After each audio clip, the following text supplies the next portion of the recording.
નમસ્કાર મિત્રો, સ્વાગત છે તમારું મારી ચેનલ પર એક નવા વિડીયોમાં। તો મિત્રો, જો તમારા ઘરમાં પૈસા નથી ટકતા તો રવિવારના દિવસે ગોળનો એક ટુકડાને આ જગ્યાએ મૂકી દેજો, તમારી કિસ્મત ચમકી જશે।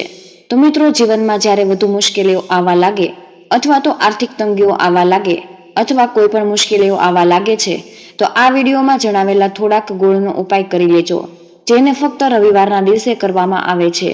તમારા જીવનમાં કેવી પણ મુશ્કેલીઓ હોય, કેટલું પણ દુઃખ હોય, અથવા તો તમારા જીવનમાં ધન આવવાનું બંધ થઈ ગયું હોય, અથવા તો તમે તમારા જીવનમાં પોતાના ભાગ્યથી જ હારી ગયા છો, તો મિત્રો તમે આ ગોળનો ઉપાય કરી લેશો જે તમને જણાવવા જઈ રહ્યા છીએ, તો તેનાથી જીવનની દરેક પ્રકારની મુશ્કેલીઓથી તમને મુક્તિ મળી જશે। અને આ ઉપાયને કરવાની સાથે જ રવિવારના દિવસે સૂર્યદેવને અર્ઘ્ય અર્પણ કરતી વખતે કયો એક ગુપ્ત મંત્ર બોલવાનો છે જે સ્વયં શ્રી કૃષ્ણએ જણાવેલો છે, તે સાથે જ સૂર્યદેવને જળ અર્પણ કરતી વખતે કઈ વાતોનું ધ્યાન રાખવું તે પણ જાણીશું। તેથી જ મિત્રો, જો તમે આ વિડીયો સંપૂર્ણ જોઈ લેશો તો તમારા જીવનમાં ચારેય દિશાઓમાંથી સુખ અને સમૃદ્ધિ ખેંચાઈને આવશે। માં એવી વસ્તુઓ હોય છે જે મિત્રો આપણા ઘરમાં એવી વસ્તુઓ નકારાત્મકને દૂર કરવા આપણી મદદ કરે છે અને ઘરમાં સકારાત્મક શક્તિનો વાસ લાવે છે। તો સમજવામાં આવે છે કે ઘરમાં રાખેલી વસ્તુઓ મુશ્કેલીઓને દૂર કરવા મદદ કરે છે અને આપણા જીવનમાં સમૃદ્ધિનું કારક બને છે। એવી જ વસ્તુમાંથી એક વસ્તુ છે ગોળ। તો મિત્રો, ગોળ આપણા ભારતીય રસોડામાં એક મુખ્ય ભાગ ભજવે છે અને ઘરમાં હાજર રહેલા આ વસ્તુ ઔષધિઓના ગુણના કારણે તેને ઘણા પ્રકારની વાનગીઓમાં પણ ઉપયોગ કરવામાં આવે છે। જ્યોતિષનું માનવામાં આવે છે તો જીવનમાં ચાલી રહેલી ઘણી મુશ્કેલીઓનું નિવારણ ગોળ કરી શકે છે। ગોળના કેટલાય સરળ ઉપાય કરીને આપણે આપણા જીવનમાં એક સકારાત્મક બદલાવ લાવી શકીએ છીએ। ફક્ત બદલાવ જ નહીં, પરંતુ પૂરા ઘરને ધન ધાન્યથી સંબંધ બનાવી શકીએ છીએ। તમે જાણીને ખૂબ જ હેરાન થઈ જશો કે ગોળ તમારા જીવનને પૂરી રીતે બદલી શકે છે। ગોળ એક એવી વસ્તુ છે જે દરેકના રસોડામાં ખૂબ સરળતાથી મળી શકે છે। તે ફક્ત ખાવા માટે જ કામ આવતું નથી, પરંતુ ઘણા બીજા ફાયદાઓ માટે પણ ગોળનો ઉપયોગ કરવામાં આવે છે। ગોળ આપણા ઘરની સમૃદ્ધિની સાથે જોડી દે છે। આજે અમે જે ઉપાય જણાવવા જઈ રહ્યા છીએ તો મિત્રો, તેમાં તમારે ગોળ ખાવાની કોઈ પણ જરૂર નથી, પરંતુ આ ઉપાયને કરવા માટે તમારે કેટલાય ગોળના ટુકડાઓની જરૂર પડશે।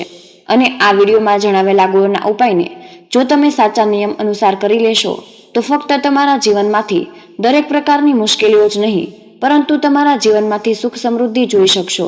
બની શકે છે કે તમને આ બધા જ ઉપાયો અંધવિશ્વાસની વાત લાગે, પરંતુ જ્યોતિષ અને વાસ્તુશાસ્ત્રમાં તેને સૌથી વધુ ઉત્તમ શ્રેણીમાં રાખવામાં આવ્યા છે।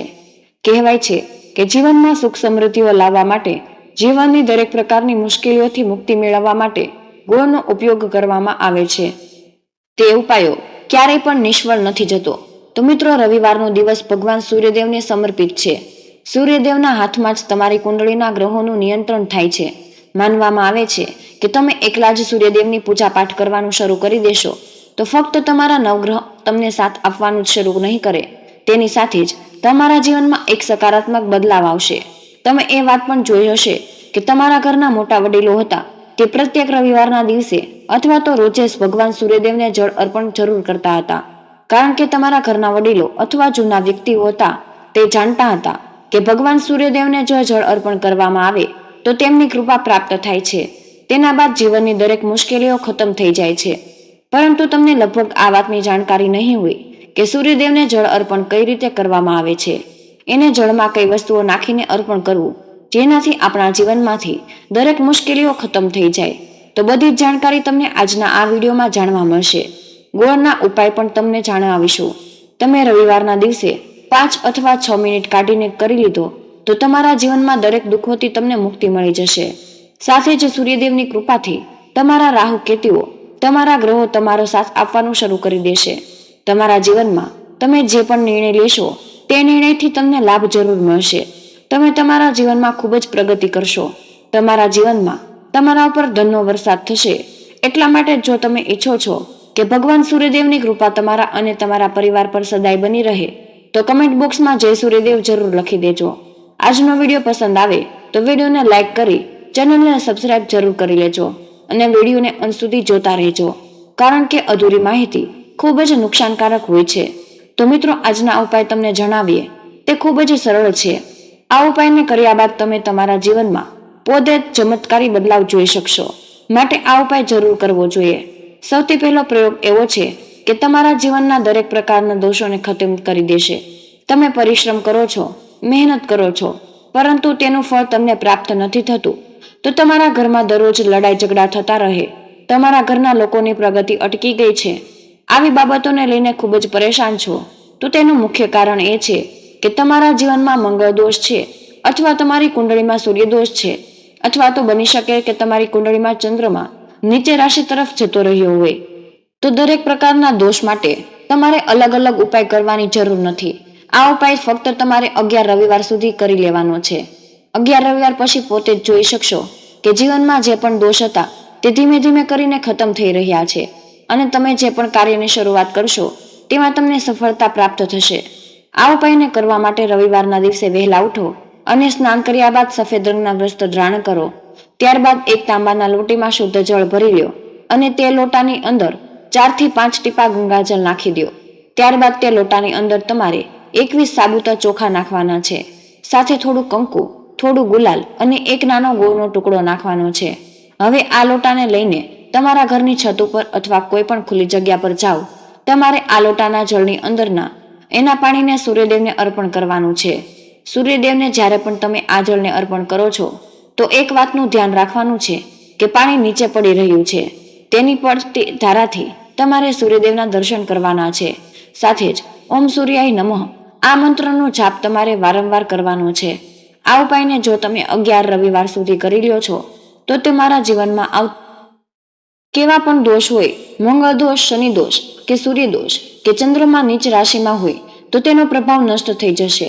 આ એક મહા ઉપાય છે. આજનો નહીં પરંતુ પ્રાચીન કાળથી ચાલ્યો આવે છે. મિત્રો, હવે બીજો ઉપાય છે તે તમને જણાવવા જઈ રહ્યા છીએ.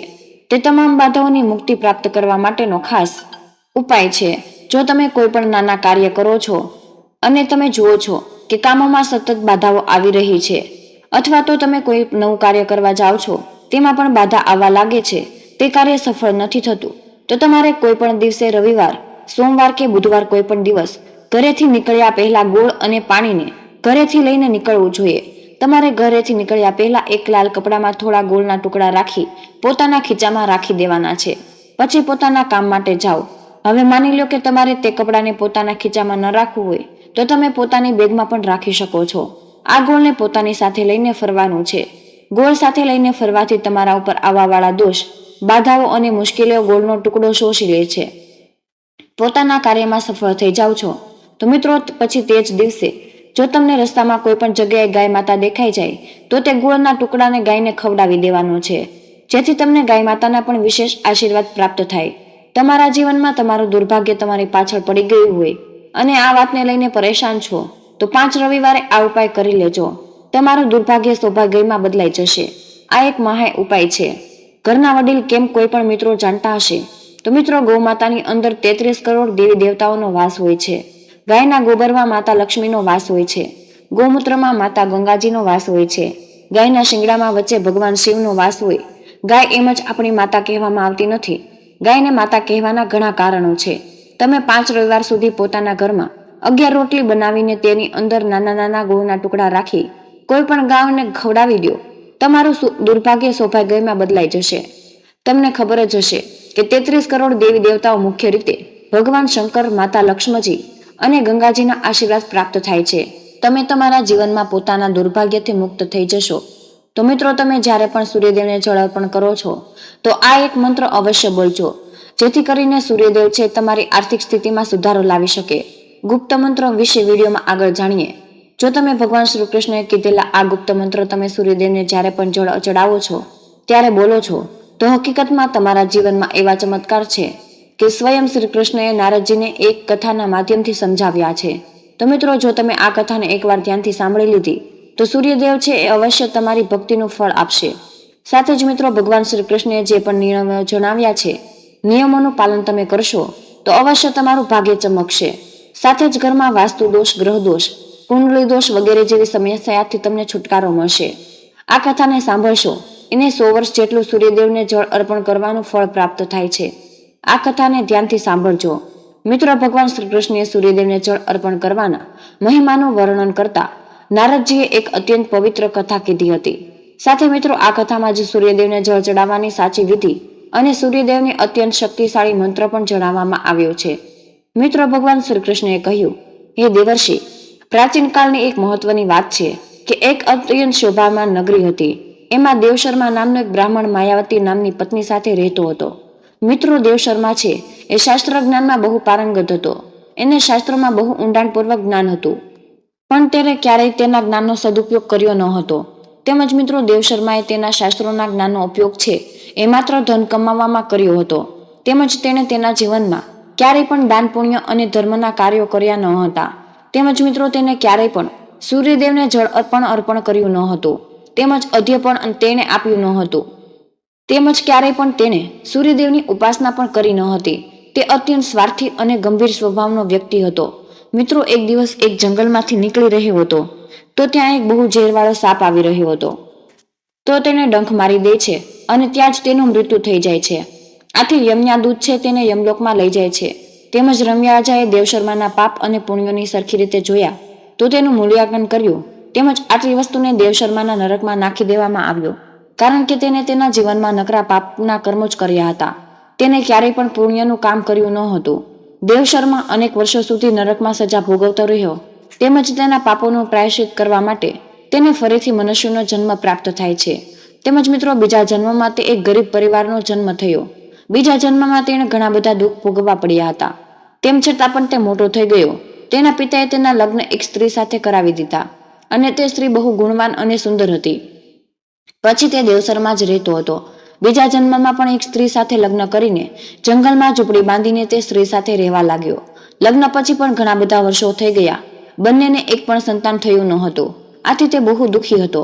આટલી બધી વસ્તુઓ થઈ ગઈ પણ છતાં પણ દુઃખનો કોઈ અંત જ આવ્યો ન હતો. પણ તેને બાળક તો નહોતું થયું. તેમ છતાં પણ ઘણો વર્ષો પછી તેના શરીરમાં એક ગંભીર રોગ થઈ ગયો. તેના શરીરમાં કોઢનો રોગ થવા લાગ્યો અને ભયંકર રોગથી બહુ પીડાવા લાગ્યો હતો. અને તેના શરીરમાં ન થવાનું થવા લાગ્યું અને તેની પરિસ્થિતિ ખરાબ થઈ ગઈ. આથી હવે કોઈ પણ કામ કરવાને લાયક પણ રહ્યો ન હતો. તેની પત્ની છે એ પણ બહુ ચિંતિત થઈ ગઈ હતી. તે જેવી પણ હતી તે સ્ત્રી પતિવ્રતા સ્ત્રી હતી. તે સ્ત્રી એટલી બધી પતિવ્રતા હતી કે તેના પતિના કોઢના રોગ થવાથી પણ તેને તેના પતિને છોડ્યો ન હતો અને તેનો સાથ આપ્યો અને તેની સાથે જ રહી દરરોજ તેની સેવા કરવા લાગી. તેના પતિને પતિ પરમેશ્વર માનીને તેની પૂજા આરાધના કરવા લાગી હતી. તે રોજ તેને ભોજન બનાવીને આપતી, સ્નાન કરાવીને રોજ તેની સેવા કરવા લાગી. તેનો પતિ એવો વિચારવા લાગ્યો કે એવા તો કયા પાપ કર્યા હશે કે મને આ કોઢનો રોગ થઈ ગયો. આમ વિચારીને બહુ નિરાશ રહેવા લાગ્યો હતો. પછી એક દિવસ તેના દ્વાર ઉપર એક જ સાધુ સંત આવ્યા. આથી તે બ્રાહ્મણની જે પત્ની હતી તે તેને સાધુ મહારાજને સારો એવો આશરો આપ્યો, તેને ભોજન આપ્યું અને સેવા ચાકરી કરી. આથી તે સાધુ બહુ પ્રસન્ન થઈ ગયા. આથી તે દેવશર્માની પત્નીને કહેવા લાગ્યા કે તમે જે પણ વરદાન માંગશો હું તમને આપીશ. તો તેની પત્ની કહેવા લાગી કે હે મહાત્મા, મારા માટે મારા પતિ છે એ પરમેશ્વર છે. હું માંગીશ તો બસ એ જ વસ્તુ માંગીશ કે તમે મારા પતિનો રોગ દૂર કરી દો અને તેને પહેલા જેવા સ્વસ્થ બનાવી દો. આ સાંભળીને સાધુ મહારાજ બોલવા લાગ્યા કે હે દેવી, આવી હાલત તારા પતિના આટલા મોટા થયા પછી પાછળના જન્મના પાપ છે, અત્યારે ભોગવવા પડે છે. આ વિધિનું વિધાન છે. આમાં હું કંઈ પણ વસ્તુ કરી નહીં શકું. ઈશ્વર એ મનુષ્યને તેના પાપનો દંડ જરૂર આપે છે. કોઈ મનુષ્ય તેના કર્મથી બચી શકતો નથી. પણ હું તને આનો એક ઉપાય જણાવું છું. આ રોગથી બચવા માટે એક જ ઉપાય મહત્વનો છે. તારા પતિને લઈને સૂર્યદેવના ચરણોમાં જા અને તું સૂર્યદેવને પૂજા આરાધના કરવા લાગજે. તેને રોજ જળ અર્પણ કરજે. સૂર્યદેવને અધ્ય પણ આપજે કે જેનાથી તારા પતિનો ગંભીર કોઢનો રોગ દૂર થઈ જાય. સાધુ મહારાજે એ સૂર્યદેવને જળ અર્પણ કરવાની વિધિ બતાવી. તેણે કીધું કે એક તાંબાનો કળશ લઈને તેમાં જળ ભરી અંદર અક્ષત, કંકુ અને લાલ પુષ્પ ઉમેરજે. ત્યારબાદ સૂર્યદેવના મંત્રોનો જાપ બોલતા બોલતા સૂર્યનારાયણને અધ્ય અર્પણ કરવું. આથી તમને બધી સમસ્યાથી છુટકારો મળશે. પછી તે દેવશર્માની અને તેના પતિ બંને મળીને સૂર્યદેવની પૂજા આરાધના કરવા લાગ્યા, જળ અર્પણ કરવા લાગ્યા. થોડા જ દિવસો તેના પતિનો જે રોગ હતો તે જતો રહ્યો. તે માયાવતીના પતિને તેના ગંભીર રોગમાંથી છુટકારો મળી ગયો. સૂર્યદેવની કૃપાથી તેને તેનું રૂપ પાછું મળ્યું. તે પાછો જ બળવાન બની ગયો. તેને ધન સંપત્તિની પ્રાપ્તિ થવા લાગી. આથી તે દેવશર્મા હતો તે સૂર્યદેવની પૂજા કરવાથી તેની ફરીથી ધન સંપત્તિ પાછી આવી ગઈ. એક ધનવાન બ્રાહ્મણ બની ગયો. તો ભગવાન શ્રી કૃષ્ણ કહે છે કે નારદજી, હવે તમને સૂર્યદેવને પ્રસન્ન કરવાની વિધિ અને મહત્વના મંત્ર વિશે જણાવ્યું છું, જે મંત્રનો જાપ કરવાથી મનુષ્યના બધા જ દુઃખ દર્દ સમાપ્ત થઈ જાય છે. તેને ઉત્તમ જીવનની પ્રાપ્તિ થશે, તેમજ તેના ઘરમાં સુખ સમૃદ્ધિ આવશે. સૂર્યદેવ છે એ આરોગ્યના દેવતા છે. સૂર્યદેવને જળ ચડાવવાથી સંકટ છે એ સમાપ્ત થઈ જાય છે, તેમજ સંસારની બધી જ મુશ્કેલીઓ હલ સૂર્યદેવ પાસે છે. સૂર્યદેવની ઉપાસનાથી આત્માની શુદ્ધિ થાય છે. તેથી જ મિત્રો, તમે જ્યારે પણ સૂર્યદેવને જળ અર્પણ કરો છો તો તેના સાચા મંત્રનો, સાચા વિધિ વિધાનનો ઉપયોગ કરજો, જેથી કરીને સૂર્યદેવ છે એ ક્રોધિત ન થાય. તો મિત્રો, સૂર્યદેવ ક્રોધિત થાય તો મનુષ્યની બુદ્ધિનો નાશ થાય છે, તેમજ ઘરમાં દોષ લાગુ પડી જાય છે. સૂર્યદેવને અર્ઘ્ય અર્પણ કરો છો તો તમારે સ્નાન વગેરે ક્રિયા પતાવીને સૂર્યદેવને જળ અર્પણ કરવાનું છે. જ્યારે પણ તમે જળ અર્પણ કરો તો તમારું માથું નીચે ઝુકાવી દેવાનું, સૂર્યદેવના મંત્રનો જાપ કરવાનો છે. તેમજ મિત્રો, પ્રબળ સૂર્યકુંડળીમાં નીચ ભાવમાં દુર્બળ હોય ત્યારે અલગ જ પરિસ્થિતિ સર્જાય છે. વ્યક્તિને પિતા સાથે સંબંધ ખરાબ થાય છે અને આત્મવિશ્વાસ નર્બળ બને છે. તે લીધે જ સૂર્યદેવની નિયમિત પૂજા કરવા અને જળ અર્પણ કરવાનો ઉપાય જણાવ્યો છે. જો તમારી કુંડળીમાં સૂર્ય નબળો હોય તો નિયમિત અર્ઘ્ય આપવું જોઈએ. તો ચાલો જાણીએ કે સૂર્યદેવને નિયમિત અર્ઘ્ય આપવાથી કેવા પ્રકારના લાભની પ્રાપ્તિ થાય છે. તો મિત્રો, મહત્વની તો વાત એ છે કે સૂર્ય કૃપાને પ્રાપ્ત કરવા માટે કોઈ મોટા અનુષ્ઠાનની જરૂર નથી પડતી, તેમજ સૂર્યદેવની કિંમતી પૂજન સામગ્રીઓ પણ અર્પણ નથી કરવી પડતી. સૂર્યદેવ તો આસ્થાના એક અર્ઘ્યથી પણ રીઝી જાય છે. એમાંય જો અર્ઘ્ય સમયે આદિત્ય નારાયણનો 12 નામનો મંત્ર રૂપ કરવામાં આવેલું અર્ઘ્યનું ફળ અનેક ગણું વધી જાય છે. તો પ્રભુના આ 12 નામનો મંત્રનો આ મુજબ છે: ઓમ સૂર્યાય નમઃ, ઓમ મિત્રાય નમઃ, ઓમ રવૈ નમઃ, ઓમ ભાણવે નમઃ, ઓમ ખગાય નમઃ, ઓમ પૂષણે નમઃ, ઓમ હિરણભદ્રાય નમઃ, ઓમ મર્ચૈ નમઃ, ઓમ આદિત્યાય નમઃ, ઓમ સાવિત્રય નમઃ, ઓમ આર્કેય નમઃ, ઓમ ભાસ્કરાય નમઃ. તો મિત્રો, માન્યતા અનુસાર સૂર્યદેવને અર્ઘ્ય દેતા સમયે આ દ્વાદશ મંત્રનો જાપ કરવાથી શારીરિક અને માનસિક રોગોનો નાશ થાય છે. કોઈ પણ વ્યક્તિ તેની દરેક કામનાઓ સિદ્ધ કરી શકે છે. એટલું જ નહીં, સૂર્યદેવતા પાસેથી સુખ અને ઐશ્વર્યની પ્રાપ્તિ પણ કરી શકો છો. તો મિત્રો, રવિવારે સૂર્યદેવની પૂજા કરવામાં આવે છે. આ દિવસે સવારે વહેલા ઉઠો, સ્નાન કરો અને સૌપ્રથમ સૂર્યદેવને અર્ઘ્ય ચડાવો. ખાસ ધ્યાન રાખો કે અર્ઘ્ય અર્પણ કરતી વખતે પાણીમાં રોલી, લાલ કે અર્ઘ્ય અર્પણ કરતી વખતે પાણીમાં રોલી, લાલ ફૂલ, અક્ષત, ખાંડ અને ચંદન મિક્સ કરજો. આ પછી મંદિરમાં દીવો પ્રગટાવીને સૂર્ય ભગવાનનું ધ્યાન કરો અને ઓમ સૂર્યાય નમઃ આ મંત્રનો જાપ કરો. તેમજ દરરોજ સૂર્યદેવને જળ અર્પણ કરવાથી બધા અટકેલા કાર્યો ઉકેલાય છે અને બાકી રહેલા કાર્યો પણ પૂર્ણ થઈ જાય છે. રવિવારે આદિત્ય સ્ત્રોતનો પાઠ કરો. તેમજ સૂર્યોએ 1 કલાકની અંદર જ સૂર્ય ભગવાનને જળ અથવા અર્ઘ્ય ચડાવજો. એવું માનવામાં આવે છે કે આ સમય દરમિયાન સૂર્ય ભગવાન ઠંડી પ્રકૃતિમાં હોય છે, એટલા માટે સૂર્યપ્રકાશ પ્રબળ હોય, વેધક હોય, જ્યારે સૂર્યને પાણી આપવું ફળદાયી નથી. આજનો વિડીયો તો અહીં જ પૂર્ણ કરીએ છીએ. તો મિત્રો, આ ખૂબ જ મહત્વપૂર્ણ માહિતી છે અને કમેન્ટ બોક્સમાં જય શ્રી કૃષ્ણ અવશ્ય લખી દેજો. તમને વિનંતી છે કે હજુ સુધી વિડીયોને લાઇક ન કરી હોય તો વિડીયોને લાઇક કરી ચેનલને સબસ્ક્રાઇબ જરૂર કરી દેજો. જય શ્રી કૃષ્ણ. રાધે રાધે. ધન્યવાદ. વિડીયોને અંત સુધી જોવા બદલ ખૂબ ખૂબ આભાર.